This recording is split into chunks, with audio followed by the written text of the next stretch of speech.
అన్న నమస్తే అన్న. నమస్తే.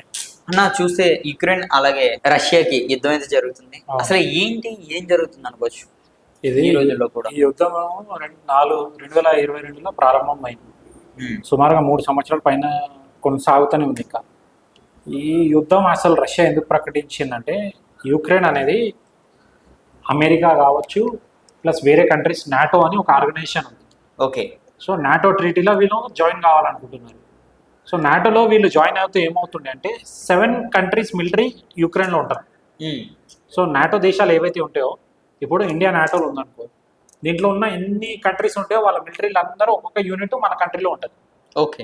సో రష్యాకి ఏముండే అంటే, రష్యా చుట్టుపక్కల ఆల్రెడీ ఆమెకు అందరు శత్రువులే ఉన్నారు. అవునన్న. ఇప్పుడు యుక్రెయిన్ నాటోలో పోతే ఏమవుతుండే అంటే, రష్యాకి ఇంకా థ్రెట్. అవును.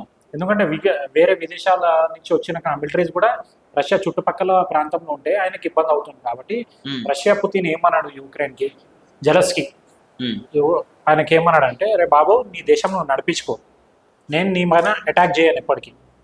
మన ఇద్దరి మధ్యలో పీస్ అగ్రిమెంట్ ఉంది వాళ్ళిద్దరి మధ్యలో. ఇంతకుముందు 60-70 సంవత్సరాల మధ్యలో వాళ్ళకు ఎప్పుడైతే రష్యా విడిపోయినప్పుడే పీస్ అగ్రిమెంట్ రాసుకున్నారు వాళ్ళు. ఏమని, నీ దేశంలో నేను రాను, నా దేశంలో నువ్వు రావద్దు, ఏదున్నా బిజినెస్ పరంగా ఇద్దరం నడిపించుకోవాలి కానీ యుద్ధాలు చేయొద్దని. కానీ చెప్పిన కొద్దీ కానీ జెలెన్స్కీ అనే మనిషి ఇంటలేడు. యుక్రెయిన్ ప్రెసిడెంట్ ఆడు ఏం చేసిండు, నాటోలో మెంబర్షిప్ కావాలని అప్పుడు జో బైడెన్ ఉండే అమెరికాలో, ఉమ్, వెళ్ళి జో బైడెన్ గారిని కలిసి ఆ మెంబర్షిప్ ట్రీటీకి అప్లికేషన్ ఇచ్చాడు. ఇవ్వగానే రష్యా 3 టైమ్స్ చెప్పింది, నువ్వు దీన్ని విత్డ్రా చేసుకో, మంచిగా ఉండదు, విత్డ్రా చేసుకోమంటే ఉల్టా రష్యాకే ఈయన వార్నింగ్ ఇవ్వడం జరిగింది. ఎవరు? యుక్రెయిన్. యుక్రెయిన్. ఇప్పుడు మరి దీనికి ఫుల్ స్టాప్ లేదనుకోవచ్చా? ఫుల్ స్టాప్ లేదు. ఇప్పుడు ఏమైంది, యుక్రెయిన్ అంతా నాశనం అయిపోయింది. ఉమ్, ఇది ఒక జెలెన్స్కీ అనే మనిషి ఈగో పైన తీసుకున్నాడు. ఓకే. ఇప్పుడు మనకి ఎంత సత్తా ఉందో అంతే చేసుకోవాలి. మన దగ్గర సత్తా లేనప్పుడు ఎక్కువ ఎగరొద్దు. రష్యా అనేది న్యూక్లియర్ పవర్, వరల్డ్లో 2nd రిచెస్ట్ మిలిటరీ అయినది, ఓకే. 2nd mobilised military. ఆయన దగ్గర ఉన్న వార్ ఎక్విప్మెంట్స్ వరల్డ్లో అమెరికా తప్ప ఎవరి దగ్గర లేవు.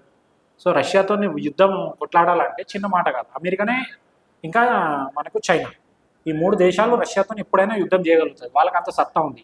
యుక్రెయిన్ అనేది చిన్న రాష్ట్రము, 4 కోట్ల జనాభా, అంటే మన ఆంధ్రప్రదేశ్ కావచ్చు, తెలంగాణ అంత జనాభా వాళ్ళది. అట్లాంటి వాడు రష్యా పైన యుక్రెయిన్ పోయి యుద్ధం మొదలుపెట్టిండు. ఏమైంది, 3 సంవత్సరాల్లో సుమారుగా 2.5 కోట్ల మంది దేశం వదిలేసి బయటకు వచ్చేసారు. ఓకే. పక్కన పోలాండ్ కావచ్చు, లేకుంటే జర్మనీ కావచ్చు, వేరే వేరే దేశాల్లో వాళ్ళు వెళ్ళి ఫ్రాన్స్లో టెంట్లలో ఉంటుంది. అబ్బా. కోట్ల రూపాయలు ఇల్లులు వదిలేసుకొని, చదువులు వదిలేసుకొని, వ్యాపారాలు వదిలేసుకొని టెంట్లలో ఉంటున్నారు. షెల్టర్ హోమ్స్ అంటాం దాన్ని. సో దీనికి కారణం ఎవడు? జెలెన్స్కీ. ఉమ్, ఎందుకంటే నీకు తెలుసు, రష్యా అనేది పెద్ద దేశం, వాళ్ళ దగ్గర పెద్ద మిలిటరీ ఉంది, వాళ్ళ దగ్గర చాలా మారణ ఆయుధాలు ఉన్నాయి. వాళ్ళతో మనం ఎందుకు పెట్టుకోవాలి? వాళ్ళు చెప్పింది ఏంది, నువ్వు నాటోలో కలవకు అన్నాడు. నాటోలో కలిస్తే ఇంకేమొస్తుండే? ఇప్పుడు నాటోలో కలవలేదు. అది కాకుండా ప్రపంచం మొత్తం నుంచి 40,000 కోట్లు అప్పు చేసుకున్నాడు. ఉమ్, ఎంత? 40,000 కోట్లు. కోట్లు యుద్ధం కోసం. అంటే దేశం ఉన్న దేశంలో కూడా అమ్మేసుకున్నాడు. యుద్ధం ఓడిపోతుంది మళ్ళా. సుమారుగా 2.5-3 లక్షల మంది మిలిటరీ వాళ్ళు చనిపోయినారు యుక్రెయిన్ వాళ్ళు. బయట న్యూస్లో రావట్లేదు. ఎందుకు రావట్లేదు? అమెరికాతో జో బైడెన్ ఉన్న ప్రెసిడెంట్ ఉన్నప్పుడు సపోర్ట్ చేసింది.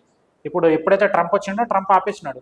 లైవ్ మీడియాలో వచ్చింది, తిట్టిండు ట్రంప్ మీడియాలో. ఆయనకు అమెరికా నీకు సపోర్ట్ చేసింది కాబట్టి నువ్వు బతుకున్నావు, లేకుంటే ఈ పాటికి నీ పని అయిపోతుండే అన్నాడు. కానీ కూడా సిగ్గు రాలేదు జెలెన్స్కీకి. పీస్ ట్రీటీకి ట్రై చేయమన్నాడు, సైన్ చేయమన్నాడు అమెరికా. పుతిన్ని కలిసిండు ట్రంప్. ఏమన్నాడు, మీరు యుద్ధం ఆపేయమంటే పుతిన్ ఏమన్నాడు, ఆడు పీస్ ట్రీటీ అగ్రిమెంట్ రాసుకో, నేను ఇప్పుడే ఆపేస్తాను అన్నాడు. కానీ కూడా వినట్లేదు. సో దీన్ని ఏంటంటే, కర్నూలు సాగుకు ఉందా కారణం అన్నట్టు, యుక్రెయిన్ సర్వనాశనానికి జెలెన్స్కీ కారణం. దీనివల్ల మన ఇండియాకి ఏమైనా ప్రభావం? ఇండియా ప్రభావం అంటే సుమారుగా మన ఇండియాలో 5,000 మంది స్టూడెంట్స్కి ప్రభావం జరిగింది. ఓకే. యుక్రెయిన్లో మెడికల్ కాలేజ్ ఎక్స్పర్ట్. మనం ఇండియాలో ఎవరైనా పిల్లలు ఎంబీబీఎస్ కానీ డెంటల్ కానీ ఏమైనా నేర్చుకోవాలంటే ఫస్ట్ చైనా, 2nd యుక్రెయిన్కి వెళ్తుండే. సుమారుగా 2,000-3,000 మంది స్టూడెంట్స్ కంబ్యాక్ అయ్యారు. ఒక్కొక్కరు 30 లక్షలు, 50 లక్షలు, కోటి రూపాయలు ఫీజులు కట్టారు. ఏమైనా డబ్బులు వేస్టే కదా. ఎందుకంటే ఆడ యుద్ధాలు జరుగుతున్నప్పుడు కాలేజీలు ఏమున్నాయి, అన్ని సర్వనాశనం అయిపోయినాయి. సో 5,000 మంది స్టూడెంట్స్ సుమారుగా దీనికి అదే అయిపోయినారు. ప్లస్ మనకు యుక్రెయిన్ నుంచి కొన్ని వచ్చే మెటీరియల్స్ ఉండే, రా మెటీరియల్ కాస్ట్ పెరిగిపోయింది. ప్లస్ ఇప్పుడు ఏమైంది, దీనివల్ల యూరోపియన్ స్టేట్స్ అన్నింటిలో టెన్షన్. ఎందుకంటే యుద్ధం అవుతున్నప్పుడు మనకు ఆర్మ్స్ అమ్యునిషన్స్ కావచ్చు, ఫ్యూల్ ఎక్కువ అవసరం పడుతుంది. దీని డిమాండ్ పెరిగిపోయింది ఇప్పుడు. సో అన్ని ప్రపంచ దేశాలకు నష్టమే కదా దీనివల్ల. ఇప్పుడు యూరోపియన్ కంట్రీలో ఎక్కడైనా ఎవడైనా ట్రావెల్ చేయాలంటే మొత్తం ట్రావెల్ ఆగిపోయింది. ఎందుకంటే ఎవడెప్పుడు బాంబులు వేస్తాడో, ఎవడు ఎక్కడి నుంచి చంపేస్తాడో ఎవరికి తెలియదు. మొన్న పుతిన్ ఏం చేసాడు, న్యూక్లియర్ టెస్టింగ్ చేసుకుంటాడు. ఇప్పుడు రష్యాకి సపోర్ట్ ఎవరు? China, North Korea. రష్యాకి నార్త్ కొరియా పిచ్చోడాడు. ఆడు ఎప్పుడు ఏం చేస్తాడో ఎవరికి తెలియదు. ఆడు అమెరికా ఉన్నే భయపడిస్తూ ఉంటాడు. అట్లాంటి దేశాలతో వీళ్ళు యుద్ధాలు పెట్టుకుంటే ఏమైనా మంచిగా జరుగుతాయి ప్రజలకు? ఈడైతే సెక్యూరిటీలో ఉండు ప్రెసిడెంట్, జనాలు అయితే చనిపోతున్నారు కదా, పాపం మిలిటరీ వాళ్ళు చనిపోతున్నారు కదా. ఏం చేస్తాడు చెప్పు దీనికి? ఇవన్నిటికీ కారణం ఇగో. ఎప్పుడైనా మనం ఏదైనా చేసినప్పుడు చాలా ఆలోచించుకొని చేయాలి. యుద్ధం అనేది ఒక నిమిషంలో మొదలవుతుంది, కానీ దాన్ని ఆపాలంటే కొన్ని వేల సంవత్సరాలు పడిపోతుంది. ఇప్పుడు 3.5 సంవత్సరాలు అయింది, ఆగిందా? ఆగట్లేదు. అంటే రోజు జరుగుతూనే ఉంటుంది. రోజు జరుగుతూనే ఉంది. రోజు నువ్వు సిఎన్బిసి కావచ్చు, సిఎన్ఎన్ కావచ్చు, ఇంటర్నేషనల్ న్యూస్ పెట్టి చూడు, రష్యా యుక్రెయిన్ ఇష్యూ చూడు. దాంతోపాటు ఇప్పుడు వచ్చేసి మన ఇజ్రాయెల్ ప్లస్ పలిస్తీన్ నడుస్తుంది. అది కూడా చిన్న భూమి వివాదం. ఇజ్రాయెల్ పలిస్తీన్ అనేది ముస్లిం ఫాలోవర్స్ కంట్రీ అది. సో అక్కడ కొంతమంది హార్డ్ కోర్ ముస్లిం ఫ్యాన్స్ ఉన్నారు. వాళ్ళు హేట్రెడ్ ముస్లిమ్స్. వాళ్ళు ఏంటంటే ఎప్పుడు చంపేయాలి, ఆక్రమణ చేయాలి, ఎవరన్నా దోచేయాలి, అట్లాంటి సైకాలజీ ఉన్న వాళ్ళు ఉండే. సో ఇజ్రాయెల్ ఏం చేసింది, వాళ్ళకు ఫెన్సింగ్ వేసేసి మీరు మా దేశంలో ఎంటర్ కావద్దు, మీరు మీ ఉన్న ఆ ప్రాంతంలోనే ఉండండి. గాజా పట్టి అంటారు దాన్ని. గాజా పట్టి ప్రాంతంలో ఉండి దాన్ని దాటి మా దేశంలో రావద్దు, మీ కల్చర్ అనేది మా దేశంలో రానివద్దు. ఎందుకంటే వాళ్ళ కల్చర్ నెగిటివ్ కల్చర్, ఓన్లీ కొట్లాడుకోవాలి, చంపుకోవాలి, అట్లాంటి కల్చర్ వాళ్ళు ఇన్ఫ్లుయెన్స్ చేస్తున్నారు. యూత్ని చెడగొడుతున్నారు, మొత్తం చదువుకొని ఇస్తలేరు పిల్లల్ని. సో ఇస్లాంలో ఏదైతే రాసి ఉందో దానికి ఆపోజిట్ చేస్తున్నారు వాళ్ళు. వాళ్ళకు కొత్త ఇస్లాం రాసుకుంటున్నారు వాళ్ళు. సో దానివల్ల ఏమైంది, 2-3 సార్లు వాళ్ళు ఇజ్రాయెల్ పైన అటాక్ చేయడం జరిగినప్పుడు ఇజ్రాయెల్ అనేది చాలా టెక్నాలజికల్. డ్రోన్స్ తెలుసు కదా, drone cameras first invented by Israel. Okay. Israel country ఎలాంటిదంటే ఇవాళ నుంచి 20 years ముందు ఒక మిలిటెంట్ ఇజ్రాయెల్ పైన అటాక్ చేసిండు. 21 years దొరికిండాడు, నడి రోడ్ మధ్యలో చంపారు. అంటే 20 సంవత్సరాల దానికోసం దోలాడింది ఇజ్రాయెల్ మిలిటరీ. వాళ్ళతో ఎవరైతే పెట్టుకుంటే వాళ్ళు చచ్చిపోతారు, కానీ వాళ్ళని వద్దు పెట్టరు. వాళ్ళ దేశం రూల్ అది. అలాంటప్పుడు వీళ్ళు ఎందుకు వాళ్ళని చిచ్చి పెట్టుకోవాలి? ఇప్పుడు పెట్టుకోవడం వల్ల గాజా పట్టీలో 5 కోట్ల మంది రోడ్ల పాలైపోయారు. ఎంతమంది?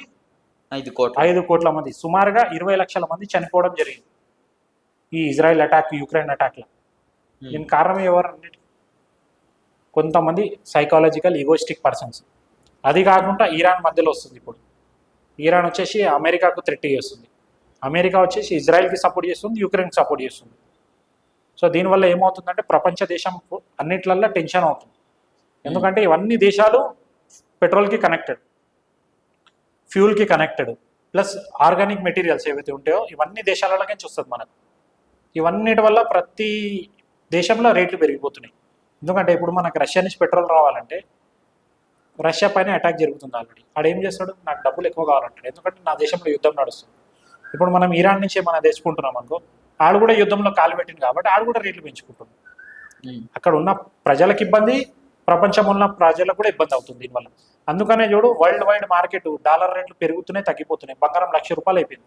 ఎప్పుడైతే యుద్ధాలు కానీ ఇట్లాంటి టెన్షన్ వాతావరణం జరిగినప్పుడు బంగారం రేట్లు పెరిగిపోతాయి. ₹1,00,000 అయిపోతుంది తులం. ఎక్కడ 50-60 వేలు ఉండే బంగారం. ఇప్పుడు అమెరికాలో మార్కెట్ స్టేబుల్ లేదు, అమెరికన్ ఎకనామీ డౌన్ఫాల్ అయిపోతుంది. ఈడేమో టారిఫ్స్ పెడుతుండు పుతిన్.